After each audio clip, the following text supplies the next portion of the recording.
ETF index mutual funds నేర్చుకుని stock మార్కెట్లో రాణించాలనుకుంటున్నారా? వెంటనే ఈ నెంబర్కి కాల్ చేయండి. సుమన్ టీవీ ప్రేక్షకులకు నమస్కారం.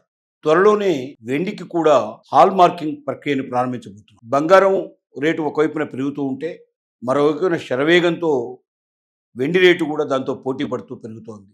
రేటు బాగా పెరుగుతున్న సందర్భంలో వెండిలో కల్తీ కలిసే అవకాశాలు చాలా ఎక్కువ కనబడుతున్నాయి. మరి కల్తీ అయిన వెండిని తెలుసుకోవాలి అంటే సులభం కాదు. అందుకే హాల్ మార్కింగ్ ప్రక్రియని చేపట్టినట్టయితే బంగారు ఆభరణాలకి ఎలాగైతే ఇప్పుడు మ్యాండేటరీగా తప్పనిసరిగా ఎట్టి పరిస్థితుల్లో బంగారు ఆభరణాలన్నీ కూడా ఖచ్చితంగా హాల్ మార్కింగ్ చేసి తీరాల్సిందే. హాల్ మార్కింగ్ లేకుండా ఏ ఆభరణాన్ని ఏ వ్యాపారస్తుడు కూడా అమ్మడానికి వీల్లేదు. అలా అమ్మినట్టయితే అతనికి శిక్షలు పెనాల్టీలు అమలు పరచబడుతుంది. అందువల్ల దేశంలో బంగారు ఆభరణాలు కొనేటువంటి ఏ వినియోగదారుడైనా ధైర్యంగా భయం లేకుండా బంగారు ఆభరణాలు కొనగలుగుతున్నాడు. హాల్ మార్కింగ్ ఉండటం వల్ల దాంట్లో ఏదైనా తేడా వస్తే ఆ మార్కింగ్ ఇచ్చిన వాళ్ళు ఎవరున్నారో వాళ్ళు దానికి జవాబుదారీ అవుతారు. వాళ్ళ దగ్గర నుంచి ఆ డబ్బంతా వసూలు చేయడానికి అవకాశాలు ఉన్నాయి. కాబట్టి ఎట్టి పరిస్థితుల లోపల హాల్ మార్కింగ్ ఉన్న ఆభరణాలు 100% గ్యారంటీ అనేటువంటి పద్ధతి లోపల ప్రామాణికంగా ఇవాళ దేశం లోపల వినియోగదారులందరూ నిర్భయంగా దాన్ని వాడగలుగుతున్నారు. అలాగే వెండిలో కూడా మరి రోజు రోజుకు వెండి ధర పెరుగుతున్న సందర్భంగా వెండి కూడా కాస్ట్లీ ఐటమ్గా తయారవుతున్న రోజుల్లో భవిష్యత్తులో వెండి లోపల కల్తీ ఎక్కువ కలుస్తున్న భయంతో వెండికి కూడా హాల్ మార్కింగ్ కంపల్సరీ చేస్తే ఎలా ఉంటుంది అనేది ప్రభుత్వం ముందున్న ఆలోచన. అందుకే ఈ నెల నుంచి ఏం చేస్తున్నారంటే మరి వెండిని ఐచ్ఛికం అంటే మనకు ఇంట్రెస్ట్ ఉండే వాళ్ళు ఎవరైనా సరే హాల్ మార్కింగ్ చేసి ఇవ్వమని మనం అడగొచ్చు. వాళ్ళు హాల్ మార్కింగ్ చేసి ఇస్తారు. అంటే మనం కోరిక మీదనే మనం కోరిన దాని మీదనే వాళ్ళు చేస్తారు. మనం కోరకుండా చేయరు. అంటే మ్యాండేటరీ అంటేనేమో ప్రభుత్వం తప్పనిసరి చేసి ఎట్టి పరిస్థితుల్లో ఎవరైనా దాన్ని పాటించాల్సిందే, ఎవరైనా దాన్ని ఫాలో కావాల్సిందే. అలా కాకుండా ఐచ్ఛికంగా ఉండేటువంటి ఎలా ఉంటుందంటే మన ఇష్టం ఉంటే మనం హాల్ మార్కింగ్ చేసి ఇవ్వమని అడగొచ్చు. అలాంటి హాల్ మార్కింగ్ ఆల్రెడీ ఏమేమి దానికి సంబంధించినటువంటి స్టాండర్డ్స్ ఉండాలో ప్రభుత్వం నిర్ణయించింది. ఆ హాల్ మార్కింగ్ స్టాండర్డ్స్లో ముఖ్యంగా 800, 835, 925, 958, 990 అలాగే 999 ఈ స్టాండర్డ్స్లో వెండి హాల్ మార్కింగ్ను చేయాలనేది ప్రభుత్వం ఇప్పుడు నిర్ణయించింది. ఈ నెల నుంచి ఐచ్ఛికంగా ఎవరైనా కోరినట్టయితే హాల్ మార్కింగ్ చేసే ప్రక్రియను ప్రారంభించింది. 6 మాసాల పాటు వెయిట్ చేస్తారు. ఈ 6 మాసాల పాటు వెయిట్ చేసిన తర్వాత 6 మాసాలు చూసి 6 మాసాల లోపల ఒకవేళ బాగా డిమాండ్ పెరిగితే ఎక్కువ మంది ఐచ్ఛికంగా చేయించుకోవడానికి సిద్ధపడి హాల్ మార్కింగ్ చేయిస్తూ పోతున్నట్టయితే హాల్ మార్కింగ్ డిమాండ్ పెరిగినట్టయితే దీన్ని ఖచ్చితంగా మరి మ్యాండేటరీ చేసి ప్రభుత్వం నుంచి దీనికి జీవో వెలువడి వెండి సంబంధించిన వస్తువులన్నీ కూడా హాల్ మార్కింగ్ చేయాలని చెప్తారు. ముఖ్యంగా వెండిని హాల్ మార్కింగ్ చేయడంలో ఉన్న ఇబ్బంది ఏంటంటే చిన్న చిన్న వస్తువులు కూడా తయారు చేస్తారు. చిన్నవి మనం చూస్తుంటాం. ఇంట్లో వాడేటువంటి సామాన్ల కింద అయితే స్పూన్ల లాంటివి అలాగే చిన్న వస్తువులు కూడా కొన్ని తయారు చేస్తారు. అలాంటివి మరి హాల్ మార్కింగ్ చేయాలంటే కాస్ట్ చాలా తక్కువ ఉంటుంది కాబట్టి దాంట్లో ఇబ్బందులు చాలా ఉన్నాయి. అలాగే హాల్ మార్కింగ్ని మరి మెట్టల కింద ఇంకా రకరకాల ఆభరణాల కింద కూడా చేస్తుంటారు. దాని కాస్ట్ చాలా తక్కువ ఉంటుంది.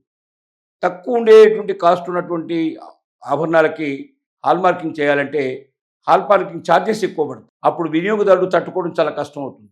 ఎందుకంటే తను కొనేటువంటి దాంట్లో హాల్ మార్కింగ్ ఛార్జెస్ పడితే తను భరించలేడు. బంగారంలో అయితే అంత కాస్ట్ ఉంటుంది కాబట్టి హాల్ మార్కింగ్ ఛార్జెస్ చాలా స్వల్పంగా ఉంటుంది కాబట్టి అది ఎవరికి పెద్దగా కష్టం అనిపించదు, కట్టేటప్పుడు కూడా ఇబ్బంది అనిపించదు. కానీ వెండి రేటు తక్కువ ఉంటుంది కాబట్టి చిన్న వస్తువులు వెండితో తయారు చేసినప్పుడు దానికి హాల్ మార్కింగ్ ఇస్తే కొంచెం ఇబ్బంది అవుతుందనే ఉద్దేశంతో ప్రభుత్వం ఆలోచనలో పడింది.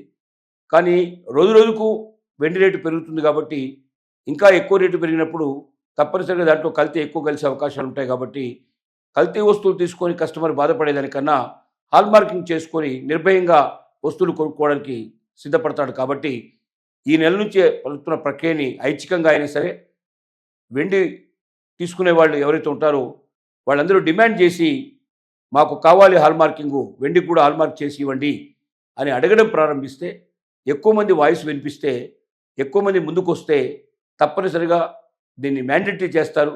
మ్యాండేటరీ చేసినప్పుడు ఇంకా దీన్ని మరి ఎక్కువ మొత్తంలో తయారవుతుంది కాబట్టి ఎక్కువ మొత్తంలో హాల్ మార్కింగ్ ఖచ్చితంగా హాల్ మార్క్ చేస్తారు కాబట్టి వెండిని అప్పుడు రేట్లు కూడా కొంచెం తగ్గడానికి పాసిబిలిటీ ఉంటుంది. అలాంటి అవకాశాలు ఉన్నాయి కాబట్టి కస్టమర్స్ డిమాండ్ పెరగాలి.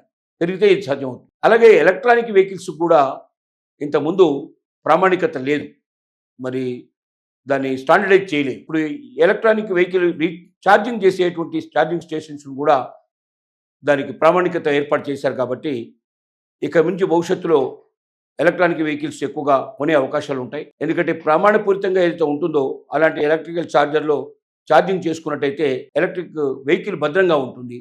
ఏ రకంగా అది పేలిపోవడానికి అవకాశం కానీ, మరి వెహికల్ పాడవడానికి అవకాశం కానీ, లేకపోతే మధ్యలో ఆగిపోవడానికి అవకాశం కానీ ఇలాంటివి లేకుండా ప్రామాణికమైనటువంటి ఎలక్ట్రిక్ వెహికల్ యొక్క విద్యుత్ ఛార్జర్ని మనం ఉపయోగించినట్టయితే స్టేషన్స్ ఏవైతే ఉన్నాయో అవి మరి ఛార్జింగ్ చేసే స్టేషన్స్ని ప్రామాణికం చేసినప్పుడు ఎక్కువ మంది దాన్ని వాడే అవకాశం ఉంది. ఇక నుంచి భవిష్యత్తు లోపల ఎలక్ట్రికల్ వెహికల్స్ యొక్క ఉపయోగం ఎక్కువ అవుతుంది. ఎలక్ట్రికల్ వెహికల్స్ని ఎక్కువగా కొనడం జరుగుతుంది. ఇప్పుడు దానికి స్టాండర్డైజేషన్ కూడా చేసింది కాబట్టి ప్రభుత్వం ఇక నుంచి భయపడాల్సిన అవసరం లేకుండా ఎలక్ట్రికల్ వెహికల్స్ని ఛార్జింగ్ చేసుకొని నిర్భయంగా తమ వాహనాలు ఉపయోగించుకునే అవకాశం ఉంటుంది కాబట్టి ఎక్కువ మంది వినియోగదారులు ఉపయోగిస్తారు. విద్యుత్ వినియోగం ఎక్కువగా జరుగుతుంది. విద్యుత్ వాహనాలు అలా జరిగినప్పుడు మన వాతావరణ కాలుష్యం ఏర్పడకుండా మనం కూడా భవిష్యత్తు లోపల ఇంకా కొన్ని తరాల వరకు ఆరోగ్యంగా జీవించడానికి కూడా మనకు అవకాశం ఏర్పడుతుందనేది మనకు తెలుస్తున్న విషయం.